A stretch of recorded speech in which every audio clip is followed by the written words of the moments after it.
অনেকেই বলছেন কিন্তু এই কথা যে বাংলাদেশে ইসলামিক রাজনীতি করাটা সমস্যা সংকুল এই কারণে যে বাংলাদেশে ইসলামিক দলগুলি কিন্তু 100 বা তার বেশি ভাগে বিভক্ত এবং তাদের প্রত্যেকের আলাদা আলাদা আদর্শ আছে এবং সেটা আসলে ইসলাম ধর্ম যারা পালন করছেন তাদের মধ্যে যেটাকে তরিকা বলে, জানি না আমি শব্দটা সঠিক ব্যবহার করলাম কিনা, সেই তরিকাগতও আসলে অনেক রকম পার্থক্য আছে। তো সেই ক্ষেত্রে এক ধরনের ইসলাম যেটা আবার বিভিন্ন সময় বিভিন্ন আলেমদের মুখেই আমরা শুনেছি যে এইটা আসলে মৌদুদি সাহেবের ইসলাম, জামাত ইসলামী যেটা ফলো করতেছে সেটা ঠিক না।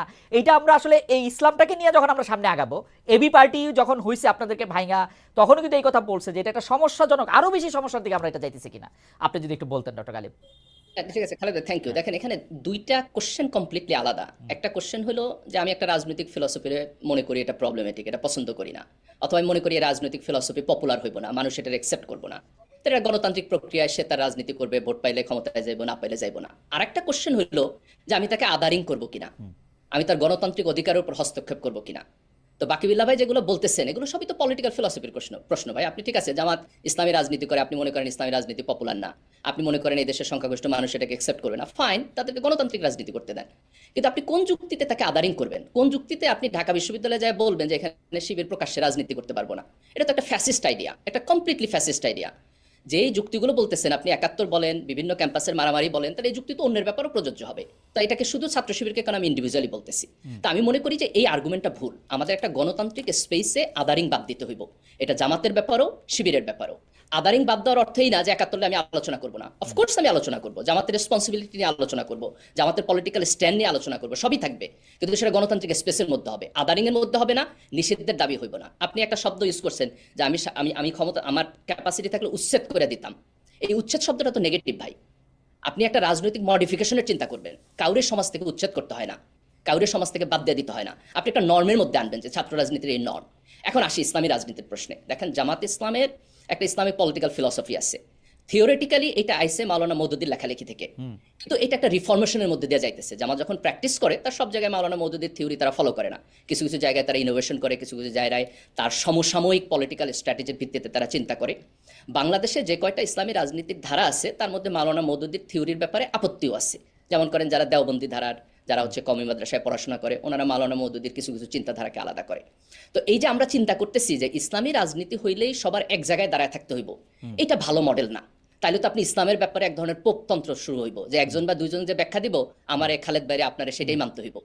তার চাইতে এই যে ভিন্ন ভিন্ন আলেমরা, ভিন্ন ভিন্ন পলিটিক্যাল ফিলসফাররা, ভিন্ন ভিন্ন রাজনৈতিক দল ইসলামের এক এক রকম ভাবে তার পলিটিক্যাল ফিলসফি ব্যাখ্যা দেয়, এবং এর মধ্যে একটা একটা করে রাজনৈতিক দল হয়ে ওঠে, গণতান্ত্রিক প্রক্রিয়ায় জনগণের কাছে যাইতেছে, দেন জনগণ চুজ করবে যে তার মধ্যে কোন ধারা তার পছন্দ হয়। আচ্ছা, ডক্টর কালিব, আমি কি একটু প্রশ্ন করতে পারি? যেমন ধরেন আপনি নর্মের কথা বলছিলেন, যে আপনি বলছিলেন যে আপনাকে তো আসলে জায়গা দিতে হবে, জায়গা দিলে এটা জনগণ চুজ করবে, বাতিল করবে এটা। কিন্তু আমি যদি এখন দেখি আমার রাজনীতিতে, যদি আপনি দেখি আপনি আরো বড় বিভাজনের মধ্যে দিয়ে যাইতেছেন, আপনি যদি দেখি যে গত 2 দশকে শুধুমাত্র ৭১ প্রসঙ্গ না, বাকি জায়গাগুলো আসলে আপনি ক্লিয়ার করতেছেন না, ধোয়াটে করে রাখতেছেন। আমি কয়েকটা জায়গার মধ্যে আপনি বলি, এবং আপনি সাংঘাতিক রকমের একটা পপুলিস্ট, একটা বিপজ্জনক অবস্থার মধ্যে দিয়ে আমাকে ঠেলে দিচ্ছেন। এটা যদি আমি দেখি বাকি বিল্লার জায়গা থেকে, সেইটাকে আমি এখন, এক হচ্ছে নারী প্রসঙ্গ, 2 হচ্ছে শিক্ষা প্রসঙ্গ, আমাদের অর্থনীতি এবং ব্যাংকিং প্রসঙ্গ, আমাদের আমদানি ও রপ্তানির ক্ষেত্রে আমরা কোন শর্তের মধ্যে আমরা কি করব, আমাদের মানে সেটা যদি সেগুলি তো আপনারা সেটেল করতেছেন না, আপনারা তো বলতেছেন না, এক এক সময় এক একটা জায়গায় বলতেছেন। তার ফলে তো আপনাকে যে আপনি যে শুধুমাত্র ক্ষমতার জন্য, শুধুমাত্র পপুলিজমের জন্য আপনি যে আরো বড় রকমের ঝামেলা ক্রিয়েট করবেন না, সেটা আমি কেমনে বুঝবো? আপনি যদি খুব নাইব দৃষ্টিতে দেখেন তাহলে আপনার কাছে মনে হবে যে এটার মধ্যে ঝামেলা হইতেছে, এটার মধ্যে ইডিওলজি নাই। কিন্তু আপনি যদি সোশ্যাল সায়েন্টিস্টের দৃষ্টিতে দেখেন তাহলে এই ট্র্যাজেক্টরির মধ্যে আপনি একটা পলিটিক্যাল ফিলসফি পাবেন। যেমন আমি খুব স্পেসিফিক এক্সাম্পল দিই। আপনি যদি জামাত ইসলামীকে দেখেন, যে জামাত ইসলাম এখনো মনে করে মেয়েদের নিকাব পরাটা হচ্ছে একটা ফরজিয়াত, তার ফলে তার কর্মী সমর্থকদের এটা পড়তে হয়। আপনি দেখবেন যে জামাতের অথবা শিবিরের ইন্টারনাল প্রোগ্রামে আপনি এটার বাইরে পাবেন না। কিন্তু আপনি যখন আবার ছাত্র শিবির বা জামাতকে দেখবেন তারা পাবলিক প্রোগ্রাম করতেছে, তখন আপনি দেখবেন যে সেখানে নারী পুরুষ সবাই যাইতেছে, ওন্না পড়তেছেন, এরকম মহিলারা মেয়েরাও সেখানে যাইতেছে। তার মানে এটা পলিটিক্যাল ফিলসফি কি? সে তার ইন্টারনাল পার্টি স্ট্রাকচারে একটা ইসলামিক প্রিন্সিপাল ফলো করতেছে, কিন্তু সে যখন গ্রেটার পপুলেশনের সাথে এঙ্গেজ হইতেছে, আপনি যেটা ইসলামিক মনে করতেছেন সেটা সে ফলো করা হচ্ছে। কারণ নিকাবটা তো কেউ কেউ বলতেছে যে নিকাব তো ইসলামের জন্য মাস্ট না, কেউ কেউ বলতেছেন। এক্স্যাক্টলি, কিন্তু খুব একটা ইম্পর্টেন্ট জিনিস, সে যখন গ্রেটার পপুলেশনের সাথে এঙ্গেজ হইতেছে সেইখানে তার ইসলামিক আন্ডারস্ট্যান্ডিং চাপাই দিতেছে না, দিচ্ছে যদি তো চাপাই দিত তাহলে দিচ্ছে তো তো সে আমি কাউকে নিকাব দিত না না। পড়লে তো আর আমি জামায়াত ইসলামের ইন্টারনাল পলিটিক্সে ঢুকতে পারতেছি না, বা নিকাবের সমর্থন না না পারবেন করলে। না, কিন্তু আপনি তার এক্সটার্নাল জায়গায় কিন্তু সে আপনাকে এক্সক্লুড করতেছে না, সে আপনাকে রাস্তায় দাঁড় করায় জিজ্ঞেস করতেছে না যে আপনি কেন এটা করতেছেন না। এটা তার কি মানে সে বলতে does it- চাইতেছে এইটা কি আমার একটা মোরাল স্ট্যান্ডার্ড আছে। এটা কি আপনার কাছে ভালো সাউন্ড করতেছে ডক্টর গালিব? ইনক্লুসিভ মনে হচ্ছে নাকি আপনার কাছে একটা মানে এই দলটাকে আপনার কাছে কেমন মনে হইতেছে যে এটা একটা আমি ইনক্লুসিভ মনে না, করি যে এটাই আমাকে এটাই রাস্তায় দাঁড় করে ইনক্লুসিভ। রাখতেছে বিকজ আপনার সাথে আমার পলিটিক্যাল ফিলোসফি বা যদি রিলিজনের ফিলোসফির মধ্যে একটু তফাৎ আছে বলে আপনি আমার রাস্তায় দাঁড় করে রাখছেন, ঘরে ঢুকতে দিচ্ছেন না। আচ্ছা না একটু দেখেন না এখানে বাকিবিল্লাহ একটা একটু একটা আপনি একটু রাজনৈতিক, ডক্টর গালিবকে একটু না ঠিক শুনে আছে, নিন। আমি আসবো আবার আপনার কাছে। জি doctor Ghalib. That's a very important question. হ্যাঁ, হ্যাঁ। একটা রিলিজিয়াস রাজনৈতিক গ্রুপের একটা নিজস্ব মোরালিটি থাকবে, যেটা সে তার ইন্টারনাল স্ট্রাকচারে ফলো করবে। যদি এই রাজনৈতিক দল এই ইন্টারনাল স্ট্যান্ডার্ডটা সবার উপর চাপাই দিতে চায় জোর করে, তাহলে এটা এক ধরনের ফ্যাসিবাদী রাজনীতি হবে। জামাত এটা করতেছে না। একটা কোশ্চেন এখানে খুব ইম্পর্টেন্ট, সেটা হলো যে তাকে যেহেতু আমি আমার রাজনৈতিক দলের মধ্যে ঢুকতে দিতেছি না, তাহলে তো সমাজের সাথে আমার একটা সেগমেন্টেশন বা পার্থক্য তৈরি হইতেছে। সেই পার্থক্য আমার পলিটিক্সে যাইয়া ইম্প্যাক্ট করবে কিনা, এটা খুবই থিওরিটিক্যাল একটা কোশ্চেন। আমি যদি জামাতকে দেখি তারা ট্রাই করতেছে এটা মিনিমাইজ করার জন্য। যখন আপনি ছাত্র শিবিরকে দেখবেন, ছাত্র শিবির যখন সাধারণ ছাত্রছাত্রীদের নিয়ে প্রোগ্রাম করতেছে, সেখানে তো এই সমস্ত বার দিতেছে না, কিন্তু আবার সে যখন তার ইন্টারনাল লোক রিক্রুট করতেছে সেখানে সেই বারের মধ্য দিয়ে নিতেছে। তাহলে এটা একটা কমপ্লেক্স মডেল। কিন্তু আপনি যদি ইসলামিক রাজনীতি বুঝেন, তাহলে তো আপনি এটা ইসলামের হালাল হারামকে তো আপনি উন্মুক্ত করে দিতে পারবেন না রে ভাই। ইসলামের একটা খুব সুনির্দিষ্ট, আমি আপনি যাই করি না কেন, যেটা হালাল এটা হালাল, যেটা হারাম এটা হারাম। না এটা কি সাবজেক্ট টু আপনি যদি ইসলামের ইন্টারপ্রিটেশন? হালাল হারামকে আবার সবার উপর চাপায় দেন, সাবজেক্ট টু ইন্টারপ্রিটেশন না না ধরেন 70-80% কনফার্ম, 20-30% সাবজেক্ট টু যেমন আপনি ইন্টারপ্রিটেশন। নিকাবের কথা কইতেছেন, ইরানের নিকাবটা বাধ্যতামূলক না, ওরা একটা ইয়া পরে, আমরা হজের সময় নিকাবটা দেখি না। তো আপনি তো ইসলামিক স্কলারদের মধ্যেই নিকাব নিয়ে দুইটা অপিনিয়ন আছে। আমাদের দেশের হানাফি আলেমদের মধ্যে মেজরিটি মনে করেন নিকাব হচ্ছে ফরজ। জামাত আমাদের দেশের মেজরিটি হানাফি পজিশন ফলো করে তার ইন্টারনাল পজিশনে।